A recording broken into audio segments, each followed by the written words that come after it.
Let's start with Nas and Hit Boy, King's Disease 3. This is one of those, the biggest in rap drops. Yeah, this is, going to be in the conversation for rap album of the year, even though it's Immediately. coming out November. Immediately. It's Nas, it's Hit Boy. We know what the first two have done. The KD1 won a Grammy. KD2 was nominated but didn't win. Was it nominated the second one? KD2 was nominated, but it didn't win. I think Tyler won. Yeah, for sure. Yeah. But KD1 won Rap Album of the Year? It won Rap Album of the Year Rap Album. 2020. For sure. But now, you know what I'm saying, we're on number 3. Nas has just produced, bro, like super crazy the last 3 years. We keep saying it. I'm going to keep mentioning it. You always say he's the best rapper in the game right now. This nigga has just gotten better in his later ages. He's in his 40s and he's rapping like he just found out how to rap. You know what I'm saying? Like, it's amazing to see somebody who started in the 90s. And like we mentioned before, I don't want to beat a dead horse, but we know the Illmatic. We know you said it before. That's arguably could be, niggas' favorite, the best rap album of all time. It is arguably the greatest rap album of all time. And that was 94? 94. 94. We are in 2022, and this guy is still in the discussion for the best albums of the year. And for best rapper out. Like I don't need to say anymore. Yeah. Like, what are we even talking about? It's really one of those things, like Kari said when he was introducing the whole topic. The moment it drops, it's going to be a contender for album of the year. Before niggas give it a full listen, it'll be a contender for album of the year. Just because it's Hit Boy and Nas. They've proven themselves 3 times over with this. Yep. It's to the point where they could really drop King's Disease 4 and 5 and 6 and 7 and 8 and 9 because proof's in the pudding at this point. And this nigga's in his 40s, damn near 50s at this point, rapping like he has, like he didn't put 8 or 9 albums worth of his life into shit. Like, how much do you have to talk about, nigga? What's left to give us, bro? You said it before. It's like, how much can you give us about Queensbridge, bro? And cigars. Like, we know. It's like, damn, we know it all. I feel like I've been there. Like, I lived there. Like, I grew up there. You know what I'm saying? But once again, man, like, I just hope that we appreciate this music, bro. I cannot wait to hear Nas and Hit Boy.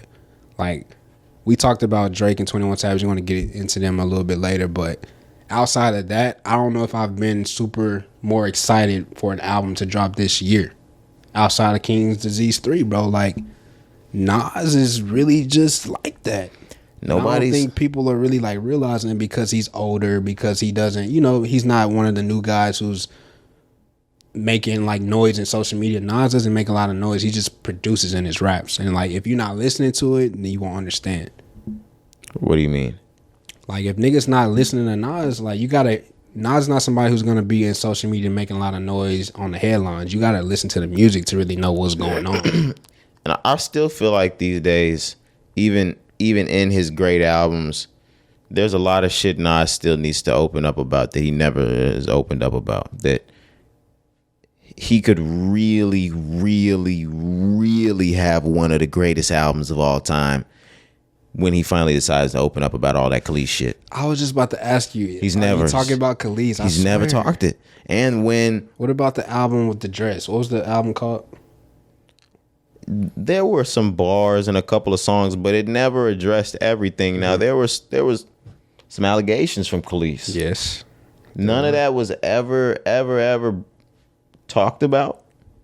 Nothing. I mean, but my thing is with the first two, he wasn't even on that type of rap. So, do you think he does that on 3? He could. I mean, I know he could, but I'm Car like, 85, things like that. Yeah, you're right, but I don't know. I just felt like he was just on some boss shit as far as like when he stepped into the King's Disease era.